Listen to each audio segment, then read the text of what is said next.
I know we all love our Kenkey and our banku, but have you ever thought for a moment what goes into the processing of the maize and corn used for them? Do you know these food products can sometimes contain very poisonous substances called the aflatoxins? What are aflatoxins? How harmful are they? How do they infest our food? And what can we do as individuals to prevent them? Well, today I have with me the technologist in charge of the toxicology lab, Mr. Vincent Cheba, for to tell us more. I'd urge you all to stick and stay, subscribe to the channel if you haven't, and turn on your post notification to get notified on our weekly videos. Hello, Mr. Che. Thank you so much for having me here. You're welcome, and thank you for coming. Okay, so today we are talking aflatoxins. Now, aflatoxins look like such a big word. Now, for the ordinary Ghanaian man or woman outside at the market or anywhere to understand, tell us, can you please break it down for us? What are aflatoxins? All right, thank you. Basically, aflatoxins, we say secondary metabolites produced by molds, notably from the species Aspergillus species.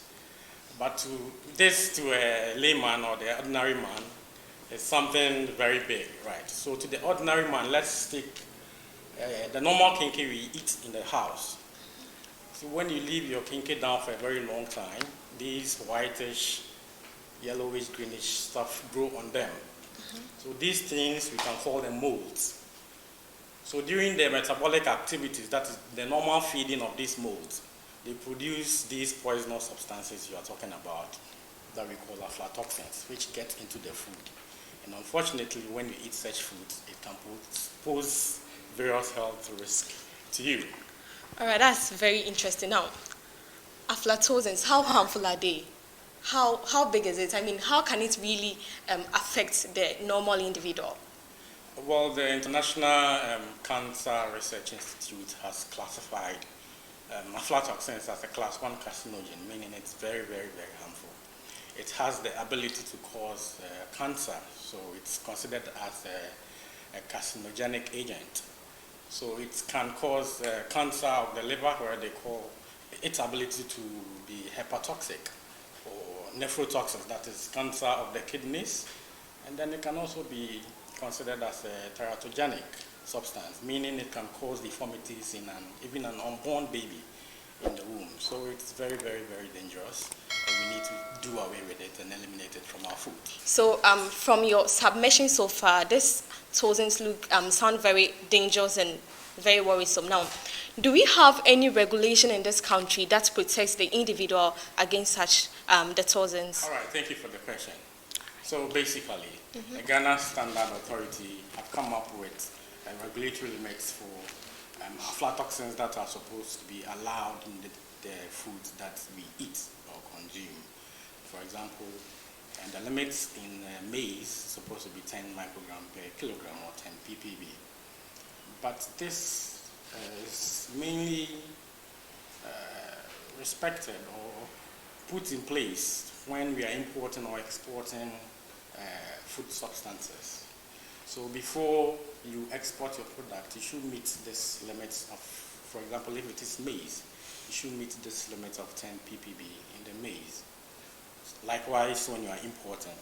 But then to the ordinary Ghanaian who is buying food from the market, from the Ghanaian market, we usually don't look at such things.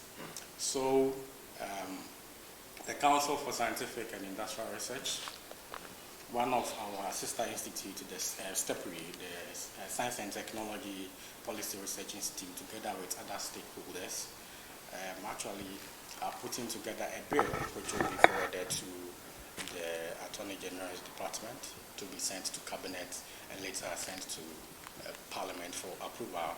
And this bill actually will force anybody selling food on the market to test for these aflatoxins and make sure that they are safe before they are sold on the market.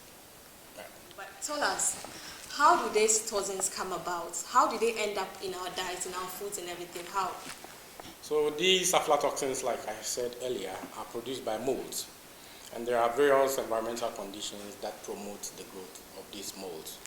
So when these molds grow, then the possibility or likelihood of these toxins to be produced are there.